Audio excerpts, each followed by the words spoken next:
one of the most daunting things that people encounter when they're getting engaged and looking for a diamond is how do you figure out how to buy a diamond and understand the pricing and the qualities and how they all fit together, because it's a very sophisticated way in which they grade diamonds. You've heard of the 4 C's probably: carat, cut, clarity, and color.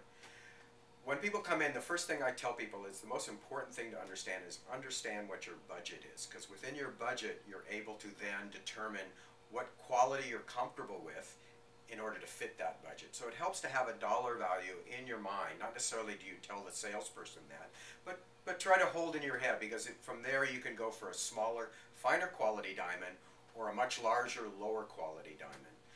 When you're looking at a diamond, I put much more emphasis on the color and the cut, way over clarity. And the reason why is the eye can only see the color and the cut, but can't see the clarity until it gets way below in the included areas where it's eye included. So any gemstone, if you go by the Gemological Institute of America's grading system, which is pretty universal, it starts out at flawless, VVS 1 and 2, VS 1 and 2, SI 1 and 2, and then the eye included 1, 2, and 3.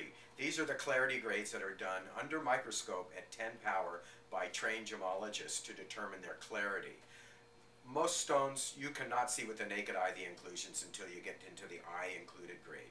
So really, for anything above SI is more than acceptable for a fine looking beautiful diamond, and in no way will impart any damage in the clarity or the beauty of the stone.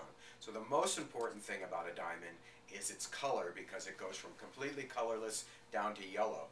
The important thing about the beauty and the brilliance of a diamond is to keep it up in those white grades. So if you know the clarity and grading system, anything H color, G, or better is going to give you a much more brilliant cut. The last element that I like to, not the last, but the second most important element that I think when you're buying a diamond is the cut. Nowadays we have what's called the ideal cut, or what you've heard as hearts and arrows cuts. These are very, very refined, extraordinarily well-cut gemstones that actually impart more brilliance in a stone than your traditional commercial grade stones. So when you're going to look for a diamond, consider those 2 pointers first, the color and the cut, long before you consider clarity when you're fitting it into your budget.